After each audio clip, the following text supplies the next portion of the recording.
इतकी मेहनत करतोय, पण माझंच का सिलेक्शन होत नाही, बाकीच्यांचं का होतंय?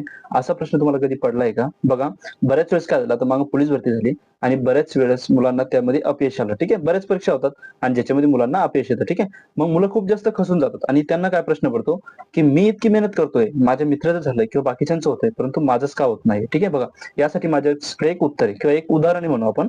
बघा, तुम्ही कधी बांबूचं झाड बघितलंय का? बघा, बांबूचं झाड जे असतं का नाही, ते काय करतं माहिती का? पहिले 4-5 वर्ष बिलकुल वाढत नाही. ठीक आहे. लक्षात घ्या बघा.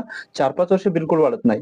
पण जेव्हा ते वाढतं ते खूप झपाट्याने वाढतं. म्हणजे बघा, त्याचे जे 4-5 वर्ष गेले, तर ते वाया गेले का? नाही. मग त्याने काय केलं, की आपले मुळं पक्के केले. ठीक आहे. म्हणजे खालचे जे मुळं आहे का नाही, ते काय केले? पक्के केले. ते मुळं पक्के केल्यामुळे चक्रीवादळ जरी आलं, तरी सुद्धा ते झाड कधीच कोलमडत नाही किंवा ते झाड कधीच पडत नाही. तर मला इथे हे सांगायचंय, की तुमचा जो वेळ जातोय का, तर तो वाया नाही जाते. तो वाया नाही जाते. तो तुम्ही कुठेतरी गुंतवताय.